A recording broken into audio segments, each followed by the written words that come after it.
এই মুহূর্তে আবহাওয়ার গুরুত্বপূর্ণ খবর। বৃষ্টির সম্ভাবনা রাজ্য জুড়ে। প্রতিবেশী দেশের রাজ্যগুলির উপর তৈরি হয়েছে ঘূর্ণাবর্ত। তার প্রভাবেই বাংলার উত্তর থেকে দক্ষিণবঙ্গের জেলাগুলিতে বৃষ্টি হবে, এই কথা জানাচ্ছে আলিপুর আবহাওয়া দপ্তর। কেবল বৃষ্টিই নয়, দমকা হাওয়ার পাশাপাশি বাজ পড়ার আশঙ্কার কথাও শোনা যাচ্ছে। হাওয়া অফিস সূত্রে খবর, পূর্ব বাংলাদেশের উপর ঘূর্ণাবর্ত তৈরি হয়েছে। এছাড়াও উত্তর পূর্ব আসাম এবং নাগাল্যান্ডের উপর আরও একটি ঘূর্ণাবর্ত দেখা দিয়েছে। ঝাড়খণ্ড থেকে মারাঠা পর্যন্ত একটি অক্ষরেখা বিস্তৃত। এর ব্যাপক প্রভাব পড়তে চলেছে বাংলার আবহে। বসন্তের বৃষ্টির আবহে তৈরি হয়েছে রাজ্যের প্রায় সব জেলাতেই। আজ বৃহস্পতিবার সকাল থেকে মেঘলা আবহাওয়া দেখা যাবে দক্ষিণবঙ্গের জেলাগুলিতে। হাওয়া অফিস সূত্রে জানা যাচ্ছে, এদিন বজ্রবিদ্যুৎ সহ বৃষ্টির সম্ভাবনা উত্তর চব্বিশ পরগনা, দক্ষিণ চব্বিশ পরগনা, নদিয়া, মুর্শিদাবাদ এবং মেদিনীপুরে বেশি থাকবে। দক্ষিণবঙ্গের বাকি জেলাতে আংশিক মেঘলা আকাশ লক্ষ্য করা যাবে। বৃষ্টির সম্ভাবনা তুলনামূলক কম হবে। রবিবার ফের বিক্ষিপ্তভাবে বৃষ্টির সম্ভাবনা দক্ষিণবঙ্গে থাকবে। বৃষ্টি হতে পারে পশ্চিম বর্ধমান, মুর্শিদাবাদ এবং বীরভূমে। বজ্রবিদ্যুৎ সহ হালকা থেকে মাঝারি বৃষ্টির সম্ভাবনা থাকছে, তবে মাঝে মাঝে কয়েকদিন বৃষ্টি তেমন দেখা যাবে না বলেই প্রাথমিক খবর পাওয়া যাচ্ছে। বন্ধুরা, আসুন এবার উপগ্রহ চিত্রের মাধ্যমে দেখে নিই আজ পশ্চিমবঙ্গ এবং বাংলাদেশের আবহাওয়া কেমন থাকবে, কোন কোন জেলাগুলিতে বৃষ্টিপাতের সম্ভাবনা, কোন কোন জেলাগুলিতে শিলাবৃষ্টি হতে পারে এবং কোন কোন জেলাগুলিতে তেজ বাতাস বয়ে যেতে পারে। সবটাই কিন্তু বিস্তারিতভাবে আলোচনা করব আজকের এই ভিডিওতে, তাই ভিডিওটিকে শেষ পর্যন্ত দেখার অনুরোধ রইল। তো বন্ধুরা দেখুন, এই মুহূর্তে আমরা কিন্তু দেখতে পাচ্ছি আজ কিন্তু বৃহস্পতিবার 12 তারিখ অর্থাৎ 12ই মার্চ। এই মুহূর্তে আমরা সকালে যদি আকাশের দিকে নজর রাখি, তো দেখুন বন্ধুরা, বিষ্ণুপুর থেকে শুরু করে এই যে জায়গাগুলি রয়েছে, অর্থাৎ এখানে বিষ্ণুপুর, তার সঙ্গে কুতুলপুর, আরামবাগ এবং এই যে চন্দ্রকোনা, বাঁকুড়া থাকছে, খড়তাড়া থাকছে এবং গোয়ালতোড়, এই সমস্ত জায়গাগুলি থেকে শুরু করে বর্ধমান, এগুলো কিন্তু সবটাই মেঘলা আবহাওয়া লক্ষ্য করা যাবে। এবং তার পাশাপাশি যদি আমরা উত্তরের দিকে অর্থাৎ উপরের দিকে যাই, তো দেখুন বন্ধুরা, এখানে কিন্তু যে জায়গাগুলি রয়েছে অর্থাৎ কাটোয়া থেকে শুরু করে বোলপুর অর্থাৎ বীরভূম জেলার যে ইয়েগুলি রয়েছে, সেখানে কিন্তু বৃষ্টিপাতের সম্ভাবনা থাকছে। যেমন কাটোয়া থেকে শুরু করে বেলডাঙ্গা, গুসকরা এবং এই যে সিউড়ি, তার পাশাপাশি আমরা যদি দেখি করিমপুর এবং এই কৃষ্ণনগর, বলতে গেলে পশ্চিমবঙ্গ এবং বাংলাদেশের সকাল থেকেই কিন্তু মেঘলা আবহাওয়া লক্ষ্য করা যাবে, অর্থাৎ আকাশের মুখ ভার থাকবে। এবং তার পাশাপাশি বাংলাদেশেও কিন্তু যদি আমরা দেখি, দেখুন বন্ধুরা, মাদারীপুর থেকে শুরু করে এই যে রয়েছে ফরিদগঞ্জ, বরিশাল, মাটিরহাট, সেনবাগ, পিরোজপুর এবং মাথাবাড়িয়া, লালমোহন, খুলনা, যশোর, লোহাগড়া, এই যে রয়েছে ফরিদপুর, ঢাকা, প্রায় প্রত্যেকটি বিভাগেই কিন্তু মেঘলা আবহাওয়া লক্ষ্য করা যাবে।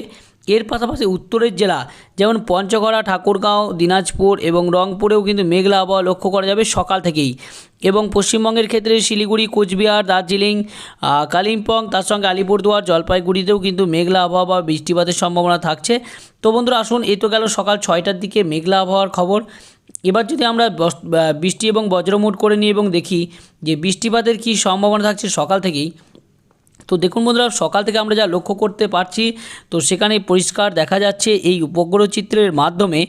তো এখানে কিন্তু বৃষ্টিপাতের সম্ভাবনা থাকছে রামপুরহাট এবং এই যে আজিমগঞ্জ এবং এই যে জায়গাগুলি রয়েছে, এখানে কিন্তু বৃষ্টিপাতের সম্ভাবনা থাকছে। দমকা থেকে শুরু করে বহরমপুর এবং বেলডাঙ্গা, করিমপুর, বলতে গেলে বন্ধুরা দেখুন এই সমস্ত জায়গাগুলিতে কিন্তু মেঘলা আবহাওয়া থাকবে এবং বৃষ্টিপাতের সম্ভাবনা থাকবে। এবং এখানে রয়েছে ধুলিয়ান, মালদা, রাজমহল, সেনবাগ, হরিশ্চন্দ্রপুর এবং গঙ্গরামপুর, তারপর রায়গঞ্জ থেকে শুরু করে এই যে কারানদিঘি এবং কিশোরগঞ্জ, ইসলামপুর, এইগুলোতেও কিন্তু মেঘলা আবহাওয়া লক্ষ্য করা যাবে। এর পাশাপাশি বন্ধুরা আপনাদেরকে যদি বাংলাদেশের ক্ষেত্রে বলি, দেখুন বাংলাদেশের ক্ষেত্রে কিন্তু এখানে ঠাকুরগাঁও থেকে শুরু করছে এবং এই যে পঞ্চগড়া, ঠাকুরগাঁও, তার সঙ্গে দিনাজপুর এবং এই যে রয়েছে রংপুর, তার পাশাপাশি যদি আমরা দেখি ধুবড়ি এবং কুচবিহার, অর্থাৎ পশ্চিমবঙ্গের ক্ষেত্রে এগুলোতেও কিন্তু মেঘলা আবহাওয়া বৃষ্টিপাতের সম্ভাবনা থাকছে। এর পাশাপাশি বন্ধুরা দেখুন, বৃষ্টিপাতটা কিন্তু সকাল 6টার পরবর্তী সময় আমরা যদি দেখি, অর্থাৎ সকাল থেকেই যে বৃষ্টিপাতটা শুরু হচ্ছে। এবং তার পাশাপাশি যদি আমরা দেখি পশ্চিমবঙ্গের পাশাপাশি বাংলাদেশে কিন্তু এই যে মহাদেবপুর থেকে শুরু করে রাজশাহী বিভাগ, এগুলোতেও কিন্তু বৃষ্টিপাত চলবে। এবং এছাড়াও এখানে যদি আমরা দেখি ফরিদগঞ্জ থেকে মাটিরহাট, এগুলোতেও কিন্তু ঢাকা বিভাগ, এগুলোতে কিন্তু বৃষ্টিপাত চলবে। তো এই তো গেল সকাল 6টার দিকে। এবং পরবর্তী সময় যদি আমরা দেখি 8টার দিক করে কী পরিবর্তন রয়েছে, 8টার দিক করে কিন্তু দেখুন বন্ধুরা, পশ্চিমবঙ্গে বৃষ্টিপাতটা ধীরে ধীরে সরে গিয়ে বৃষ্টিপাতটা সরে যাচ্ছে এই যে একদম উত্তর পূর্ব দিক করে। তো বন্ধুরা আপনাদেরকে সরাসরি দেখাচ্ছি, দেখুন যে উত্তর পূর্ব দিক করে কিন্তু বৃষ্টিপাতটা ধীরে ধীরে সরে যাচ্ছে, অর্থাৎ এই যে রয়েছে আলিপুরদুয়ার থেকে শুরু করে এই যে রয়েছে গোয়ালপাড়া, এদিকে কিন্তু বৃষ্টিপাতটা সরে যাচ্ছে, অর্থাৎ ভারী বৃষ্টিপাতের সম্ভাবনা তৈরি হচ্ছে। কিন্তু বৃহস্পতিবার সকাল 8টার দিক করে কিন্তু এই জেলাগুলিতে বৃষ্টিপাতের সম্ভাবনা তৈরি হয়েছে। তার পাশাপাশি বাংলাদেশের ক্ষেত্রেও কিন্তু সেই একই মৌলভীবাজার থেকে শুরু করে লাক্ষাই, আগরতলা এবং এই যে রয়েছে কুমিল্লা, সেনবাগ থাকছে, তার সঙ্গে ফরিদগঞ্জ, মাথেরহাট, এগুলোতেও কিন্তু বৃষ্টিপাতের সম্ভাবনা থাকছে সকাল 8টার দিক করে।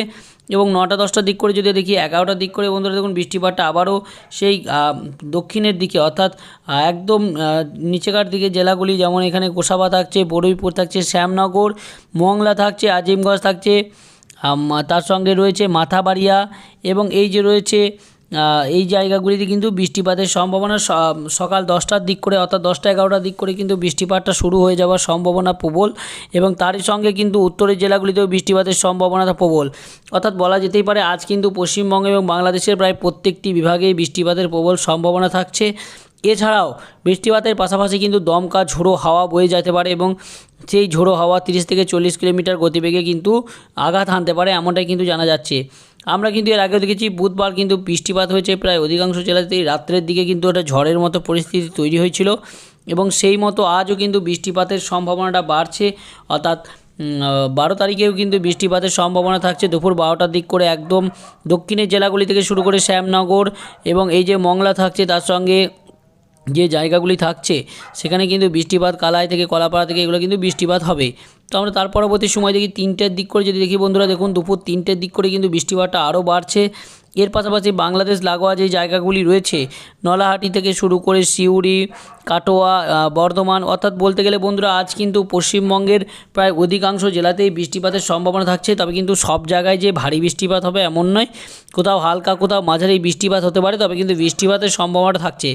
এর পাশাপাশি উত্তরের জেলা যেমন দার্জিলিং, কালিম্পং, আলিপুরদুয়ার, জলপাইগুড়িতেও কিন্তু প্রবল বৃষ্টিপাত হচ্ছে এবং এই বৃষ্টিপাতের জেরেই কিন্তু আবহাওয়াটা অনেকটাই ঠান্ডা হবে। উত্তর দিনাজপুর, দক্ষিণ দিনাজপুর থেকে শুরু করে ইসলামপুর, তার সঙ্গে আমরা যে এই যে রয়েছে কারানদিঘি থেকে শুরু করে এবং কিশোরগঞ্জ, এইগুলোতেও কিন্তু বৃষ্টিপাত হবে। এর পাশাপাশি বন্ধুরা বাংলাদেশের ক্ষেত্রেও কিন্তু উত্তরের জেলাগুলির পাশাপাশি এই যে জায়গাগুলি রয়েছে, অর্থাৎ ময়মনসিংহের কাছাকাছি যে জায়গাগুলি, সিলেট বিভাগ এবং এই যে জায়গাগুলি রয়েছে সেখানে কিন্তু বৃষ্টিপাতের প্রবল একটা সম্ভাবনা তৈরি হচ্ছে। তো বৃষ্টিপাত হলে অবশ্যই আপনারা কমেন্ট করে জানাবেন যে আপনাদের জেলা আবহাওয়া কেমন রয়েছে, বৃষ্টিপাত হচ্ছে কিনা। সেই মতো কিন্তু আপনাদেরকে বলে দিই যে বৃষ্টিপাত কিন্তু আজ ভালো রকমই হবে, অর্থাৎ ভারী বৃষ্টিপাত হওয়ারই সম্ভাবনা থাকছে, যা লক্ষ্য করা যাচ্ছে উপগ্রহ চিত্রের মাধ্যমে। তো বন্ধুরা বলা যেতেই পারে আজ কিন্তু পশ্চিমবঙ্গ বা বাংলাদেশের প্রায় অধিকাংশ জেলাতেই বৃষ্টিপাতটা ঘটবে এবং এই বৃষ্টিপাতের জেরেই কিন্তু আবহাওয়াটার অনেক পরিবর্তন হবে। বৃষ্টিপাতটা উত্তরের জেলা থেকে শুরু করে দক্ষিণের জেলা প্রায় সব রাতেই বৃষ্টিপাত হবে। তো বন্ধুরা এই ছিল আজকের আবহাওয়ার আপডেট। পরবর্তী আপডেটগুলো সবার আগে পাওয়ার জন্য আমাদের চ্যানেলটিকে সাবস্ক্রাইব করে রাখবেন এবং আপনি কোন জেলা থেকে আমাদের খবরগুলি দেখছেন তা অবশ্যই নিচে কমেন্ট করে জানাবেন। তো বন্ধুরা ভালো থাকবেন, সুস্থ থাকবেন, নিজের পরিবারের খেয়াল রাখবেন। ধন্যবাদ।